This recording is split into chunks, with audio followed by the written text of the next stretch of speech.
Assalamu alaikum. So moving forward, let us define the conditional statement. Now suppose P and Q be propositions and the conditional statement P implies Q or P arrow Q is the proposition if P then Q. So this is if P then Q is the structure of this statement. And the definition is that it is false when P is true and Q is false and it is true otherwise. So if we see the truth table, then it is only false when P is true and Q is false, and it is true in all the other three places. Now this P is called the hypothesis and this Q is called the conclusion, but this P and Q is the position dependent. So whatever comes after the if is called the hypothesis of the conditional statement, and whatever comes after then is called the conclusion of the conditional statement. Or you can say that whatever comes before this arrow sign is called the hypothesis, and whatever comes after this arrow sign is called the conclusion. So if we have conditional statement like this, then this becomes hypothesis and this becomes conclusion. Now, as we discussed earlier, that there is a natural human tendency to think about the cause and effect relationship whenever we speak in our natural language. So this feeling is much strong when we discuss about the conditional statement. For example, if I say that if it is raining outside then I feel cold, then we very surely think that since it is raining outside, therefore I am feeling cold. However, the conditional statement says nothing about cause and effect relationship. For example, if another statement we consider that the moon orbits the earth, then the sun is hot. Now this conditional statement is a good example of looking at the fact that the conditional statement says nothing about the cause and effect relationship, because the moon orbits the earth has nothing to deal with the sun is hot. But since both of them are the true statements, therefore the given conditional statement is true. So from here we can also see that there is nothing relating these two facts or these two statements. But if this statement is true and this statement is true, then it becomes true. Or if this statement is false and this statement is true or false, then it again becomes true. So it only gives us the idea about the statement as a whole while giving the fact about the truth value of hypothesis and the conclusion. Otherwise, there is no separate relationship or cause and effect relationship between the hypothesis and the conclusion. So logical implication says nothing about the cause and effect relationship. We can see another example that if the sun is cold, then the moon is made of green cheese. So the sun is cold is false statement and the moon is made of green cheese is also a false statement. So by definition, overall this is a true statement. This is another example of looking at the fact that the conditional statement deals nothing about cause and effect relationship.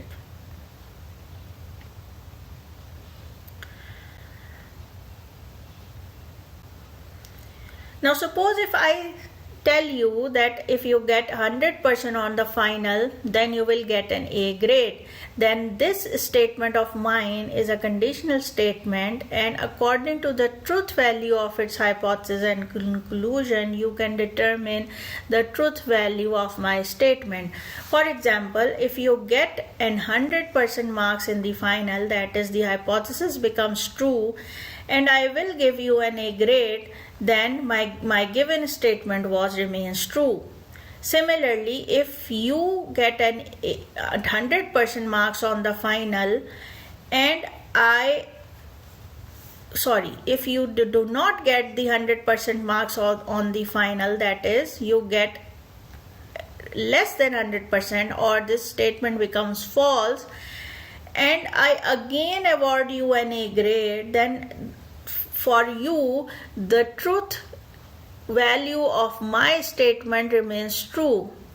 Similarly, if you didn't get 100% in the final, and I didn't give you an A grade, so I remain a truthworthy or trustworthy person for you, and my given statement was again remains true for you. But the only case when my statement will be false if you get an A grade, you get 100% in the final, and I will not give you an A grade. So the only situation where the given statement is false is when the hypothesis is true and the conclusion is false. So if 0 is equals to 1, then dogs can fly. So this is a false statement and this is a false statement. So the overall conditional statement becomes a true statement.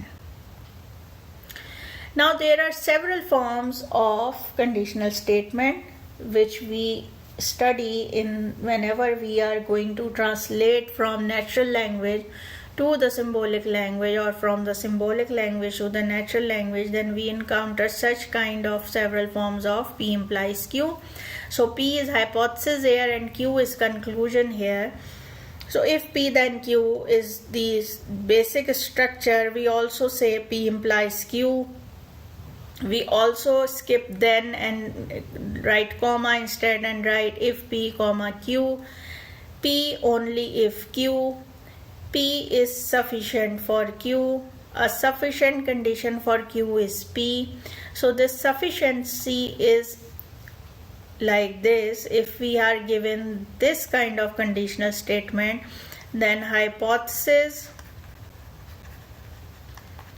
is sufficient for conclusion. That is, whatever written before this arrow sign is sufficient for this statement, and the conclusion is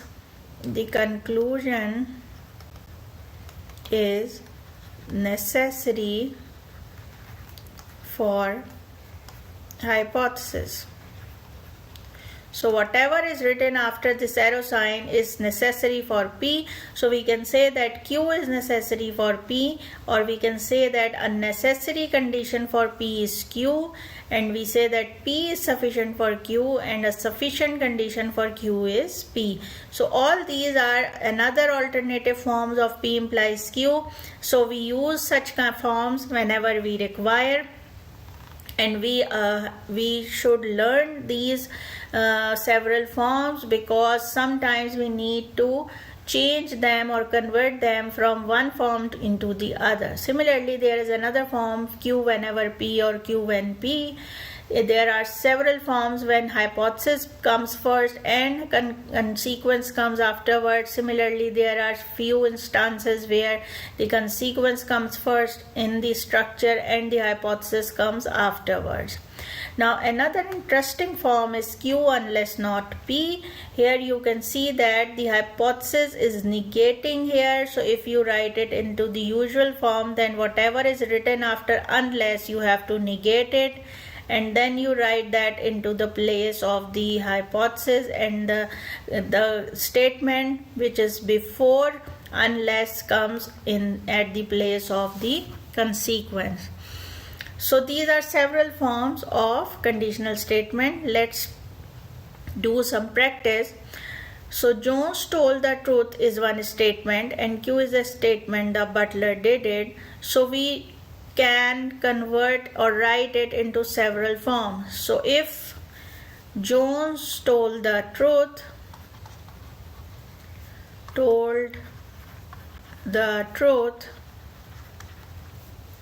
then the butler did it. This is the given statement, and we have to convert it into the several forms. So we can say that it is necessary that butler did it, for Jones told the truth.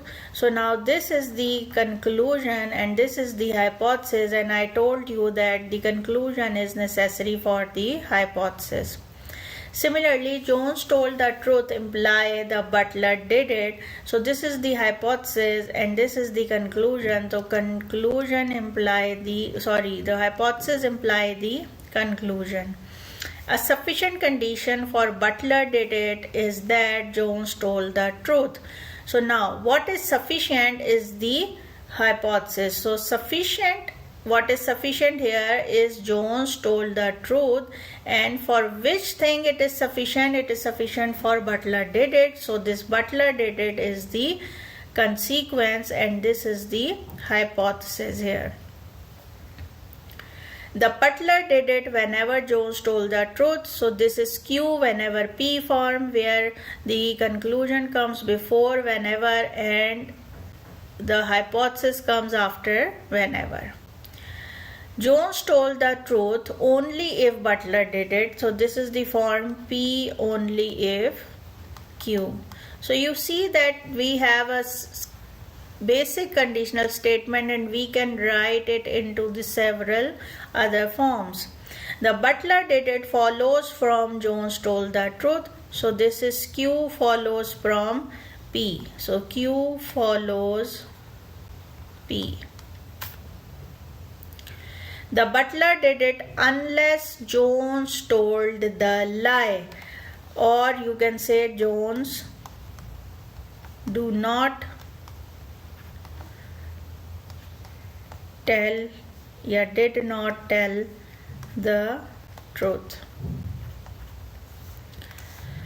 So this is Q unless not P form. So you see that here P was Jones told the truth, and for writing it in this form we need to take the negation of P and then we use it as the Q unless not P form.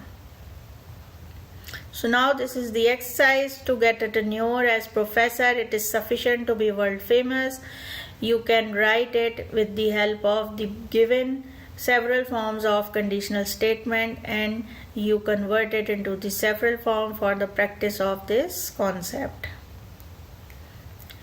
Now there are several other types of conditional statement. For example, if we are given with a statement P implies Q, then the contrapositive of this statement is another statement which is negation P implies negation Q.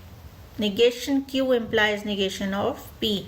So this statement is called contrapositive of given conditional statement, and you see the difference that we have exchanged the position of P and Q and we also impose the negation on both the variables.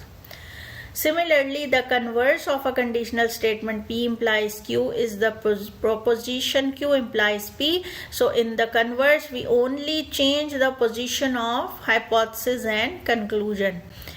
The inverse of P implies Q is the proposition negation P implies negation Q. So here you can see that for taking inverse of this statement, we just apply the negation on both the variables without changing their position.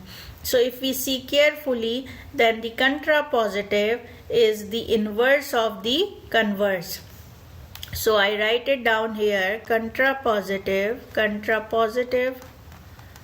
of P implies Q is the converse of its inverse, or inverse of the converse, you can say both. So these three statements are the new statements from this conditional statement. We can make these three statements and there is no as such relationship between all these, but we study a few relationships afterwards. One more thing that need to be clear, that no statement from these three, that is contrapositive, converse and inverse, none of them is actually the negation of this statement. So we had not still studied about the negation of the conditional statement. So the negation of conditional statement will be defined later. So we must be very clear that whenever we are asked to find the negation of conditional statement, then negation of conditional statement is nothing to deal with the inverse, converse or its contrapositive form. So let's do some exercise.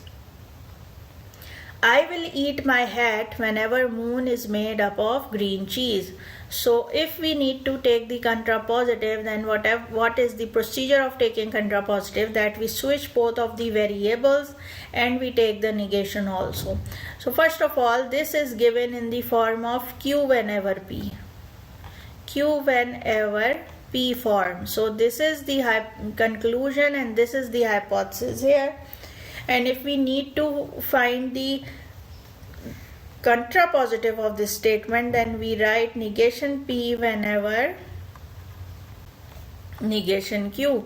So the contrapositive becomes moon is not made up of green cheese whenever I will not eat my hat. So if water is heated to 100 degrees centigrade, it turns to vapors. So this is if P, Q form. So if we need to take the contrapositive, then we say that if water does not turn to vapor, then it is heat. It did not heat to 100 degree centigrade. So this is if P, Q form, and if we want to take the contrapositive, then we say if negation Q, negation P. Similarly, we can take the converses and inverses also. If we want to take the converse of this statement, then we only switch the positions of P and Q, and if we take the inverse, then we can only take the negation in the same position.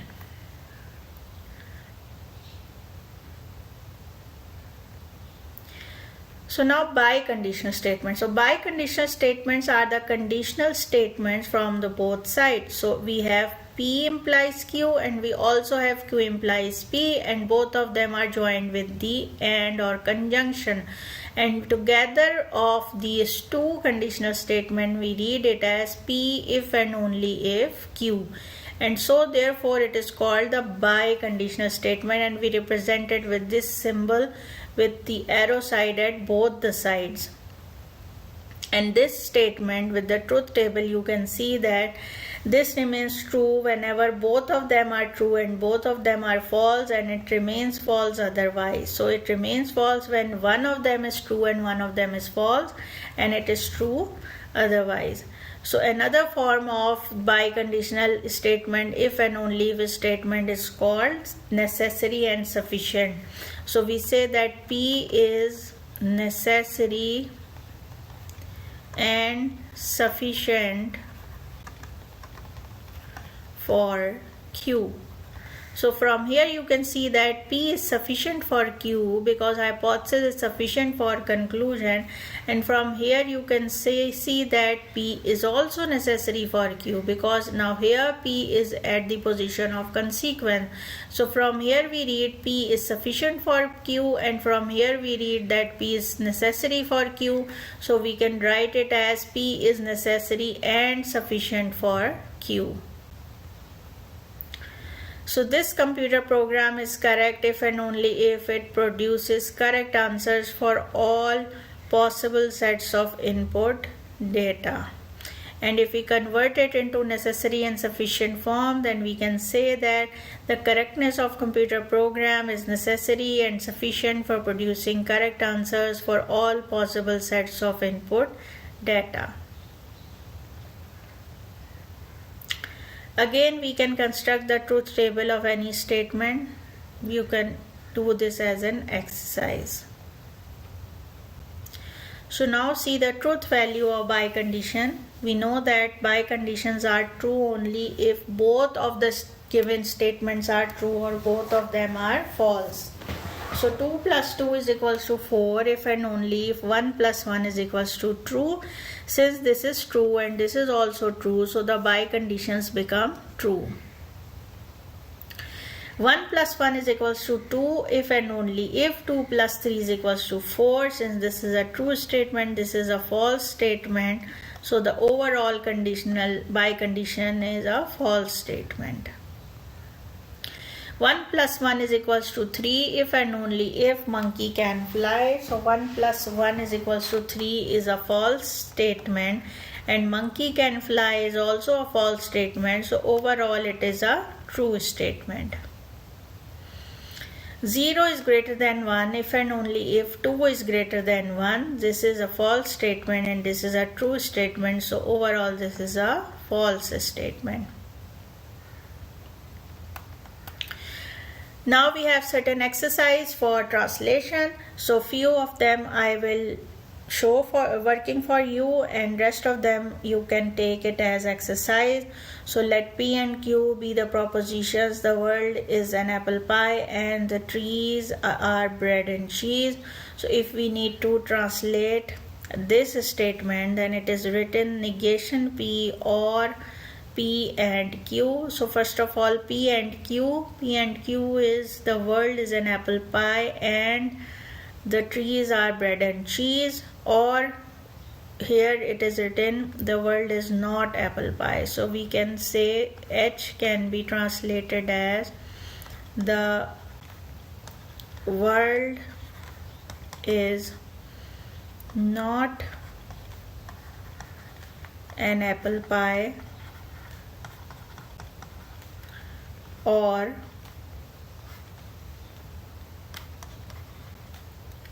the world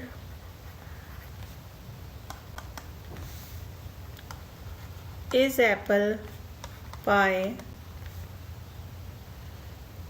and